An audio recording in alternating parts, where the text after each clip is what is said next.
Iran अब सिर्फ missile से ही हमला नहीं कर रहा है। Israel, Kuwait, Qatar, UAE, Bahrain, Jordan और सऊदी अरेबिया, यहां तक कि साइप्रस तक ईरान के एडवांस ड्रोन्स की स्ट्राइक से गुजर चुके हैं। और इन सब अटैक्स में जो ड्रोन सबसे ज्यादा प्रखर रूप से दिखाई दे रहा है वो है ईरान का खुद का indigenous drone Shahid series drones. In fact Dubai के आसपास जो हमले हुए उनमें भी शाहिद कैटेगरी के ही ड्रोन्स देखे गए। तो चलिए आज इन शाहिद कैटेगरी ड्रोन्स के बारे में बात करते हैं। और इनमें सबसे इंपॉर्टेंट जो नाम आता है वो है शाहिद 136 शाहिद 136 एक वन वे अटैक ड्रोन है। इसको कामेकाजी ड्रोन भी बोलते हैं, सुसाइड ड्रोन भी बोलते हैं, लॉइटरिंग एमिनेशन भी बोलते हैं। मतलब ये ड्रोन का जो मकसद है वो वापस आना नहीं है। इसका मकसद सिर्फ वन वे है। ईरान से निकलो, दुश्मन तक जाओ, वहां पे विस्फोट करो और उसके बाद टारगेट को हिट करते हुए खुद को भी समाप्त कर लो। ये ड्रोन ईरान की स्टेट ओन डिफेंस कंपनी यानी Iran aircraft manufacturing industry company और शाहिद एविएशन इंडस्ट्रीज ने मिलकर डिजाइन और मैन्युफैक्चर किया है। दोनों ही कंपनियां ईरान की हैं, 100% इंडिजीनियस है। शाहिद 136 को लॉन्ग रेंज ग्राउंड टारगेट्स पर हमला करने के लिए बनाया गया है।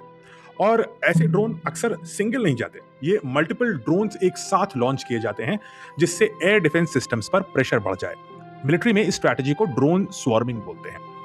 ये ड्रोन्स इतने कारगर थे कि रूस ने, रशिया जो एक एडवांस कंट्री है, एक डेवलप्ड इकोनॉमी है, एक बड़ी मिलिट्री है, उन्होंने इन्हीं ड्रोन्स का इस्तेमाल किया। ईरान से इन ड्रोन्स की डिजाइन को इंपोर्ट किया, खुद मैन्युफैक्चर किया और फिर यूक्रेन के इंफ्रास्ट्रक्चर पर लार्ज स्केल अटैक्स के लिए इस्तेमाल किया। यानी शाहिद ड्रोन एक प्रूवन बैटलफील्ड वेपन है। आप सोच रहे होंगे कि शाहिद ड्रोन्स इतने डेंजरस क्यों माने जाते हैं, तो इसको समझना बहुत जरूरी है। शाहिद ड्रोन्स की सबसे बड़ी ताकत है कॉस्ट वर्सेस इंपैक्ट। इस ड्रोन को बनाना और डिप्लॉय करना काफी सस्ता और आसान है, लेकिन इफेक्ट जो ये ड्रोन्स लाता है वो कहीं पावरफुल होता है इसके कॉस्ट के मुताबिक। एक शाहिद 136 की कीमत लगभग $20,000 यानी 20 लाख रुपए लमसम होती है इंडियन रुपीस में।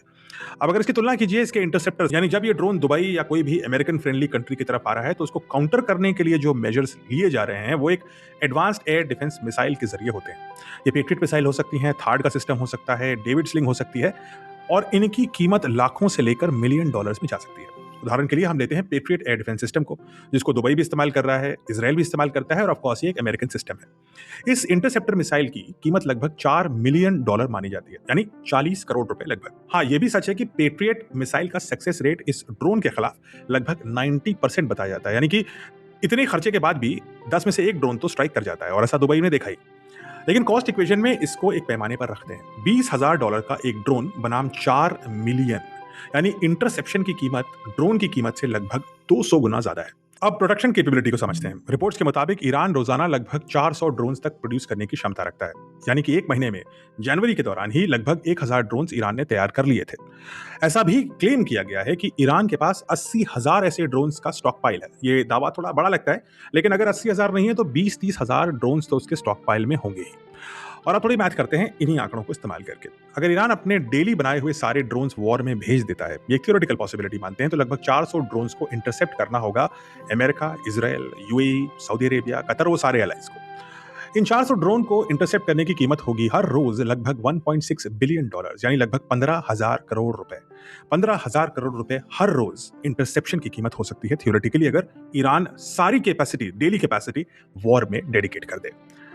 एक साल में ये आंकड़ा कितना होगा? एक साल में ये आंकड़ा होगा लगभग $550 बिलियन, जो कि ना सिर्फ दुबई बल्कि पूरे यूएई के जीडीपी के बराबर है। यानी यूएई जैसी नेशन को अपनी पूरी की पूरी जीडीपी लगानी पड़ सकती है इस युद्ध में सिर्फ इरानियन ड्रोन्स को काउंटर करने के लिए। ये एक रिलेटिवली सस्ता ड्रोन अपने दुश्मनों को कई गुना महंगा जवाब देने पर मजबूर कर सकता है। और ऐसा जवाब देने के बाद भी, ऐसा खर्च करने के बाद भी 10 में से एक ड्रोन अपने टारगेट को हिट करने में सक्षम रहेगा। और अगर हमला अकेला ड्रोन ना करे बल्कि एक साथ कई ड्रोन मिलकर करें, यानी स्वॉर्म करें, तो ये एक इकोनॉमिक वॉरफेयर बन जाएगा। और यही वजह है कि शाहिद ड्रोन्स को गिराना सिर्फ टैक्टिकल नहीं, एक इकोनॉमिक इशू बन चुका है। अब बात करते हैं इस शाहिद 136 ड्रोन के डिजाइन की। ज्यादातर वेपनाइज्ड ड्रोन्स रेंज और पेलोड में काफी लिमिटेड होते हैं, लेकिन ईरान के शाहिद ड्रोन ने इस लिमिटेशन को बाईपास किया है।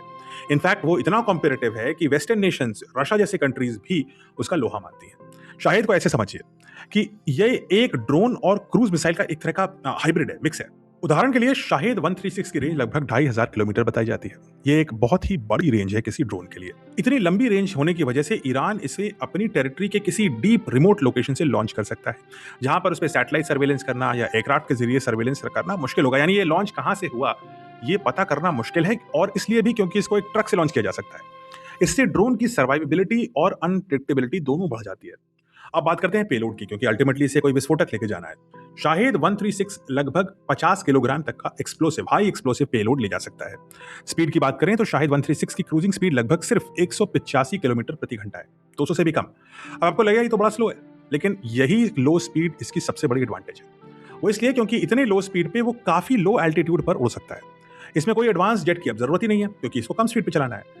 बेसिक पिस्टन प्रोपल्जन सिस्टम से चलता है ये शाहिद ड्रोन, जिसको बनाना आसान है, रेप्लिकेट करना आसान है, रिप्लेस करना आसान है। इसकी जो साइज है वो लगभग 3.5 मीटर का विंग स्पैन है, यानी विंग्स के टिप टू टिप, और जो इसकी लंबाई है वो लगभग 2.5 मीटर, यानी एक चील या एक गिद्ध से भी छोटा है शाहिद ड्रोन। इन दोनों चीजों का मतलब कि इसमें जो इंजन है वो बहुत बेसिक है, और इसका जो वेट है वो कम है, इसका जो रेडार क्रॉस सेक्शन है वो भी कम है। इस वजह से रेडार्स के लिए इसे पकड़ना मुश्किल है, विशेषकर तब जब ये बहुत लो स्पीड पे, लो एल्टीट्यूड पे उड़ता हुआ टेरेन के साथ ब्लेंड हो जाता है।